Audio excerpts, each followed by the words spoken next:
Hello everyone, it's Jonathan Smith, aka Teflon John. I'm a motivational speaker, social media marketer, and also a quality support specialist here at Fleet Laboratories of Lynchburg, Virginia. Today I'm just going to talk to you about what makes a great leader and why leadership is very important to me.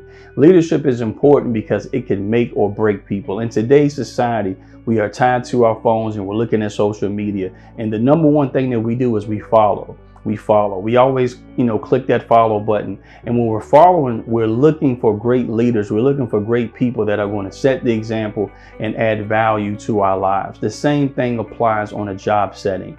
When we're following people, when we're reporting to people, we're looking for people that are going to give us clear instruction. We're looking for people that are going to help us navigate through issues. And so I was fortunate enough to work a job that I did not like for 11 and a half years, where I reported to great people, but they were just horrible leaders.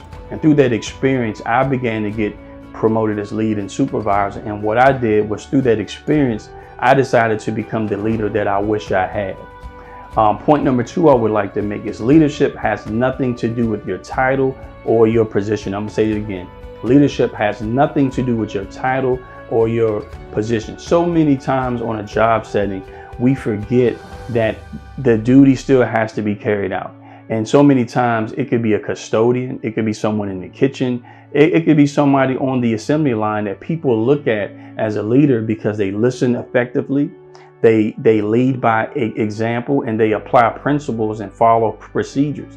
Many times we get it mixed up and we get it wrong, where we're just walking around with our lanyard and our chest poking out, and we're really trying to lead through pride versus actually leading by example.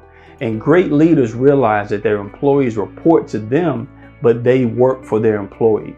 Great leaders know and realize that their employees report to them, but they work for their employees. And what I mean by that is, it's their job to make sure their employees have everything that they need to be successful, right?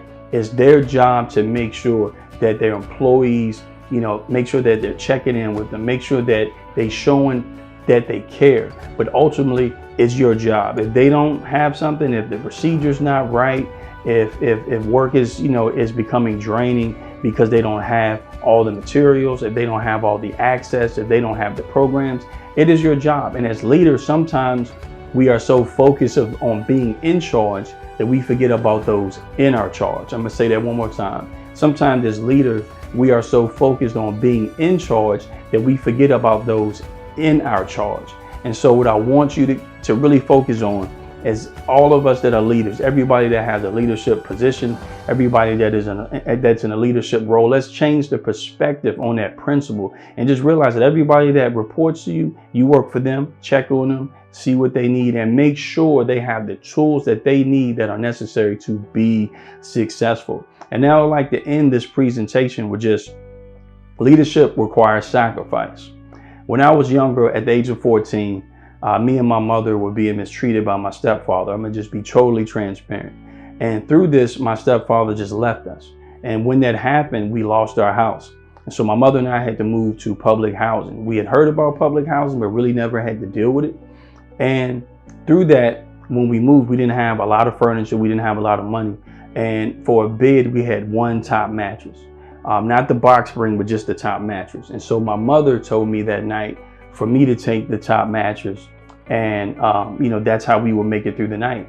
And through that, I realized that she sacrificed her comfort. She sacrificed being comfortable for one night so I could be comfortable. And through that sacrifice, it built a new level of respect and love for my mother. And what I want to share, and the point I want to get across, is make sure that you're sacrificing being comfortable. Great leaders will sacrifice their comfort zone than being comfortable, whatever they have to do to make sure that their employees have everything that they need. You know what I'm saying? Have everything that they need. And many times you'll see where, employees are not getting lunch breaks. The employees are not really getting what they need, but the leader is. So I just want you to be motivated and inspired by that story to make sacrifices that are necessary for your employees. And that concludes my presentation on leadership. I hope you all enjoyed.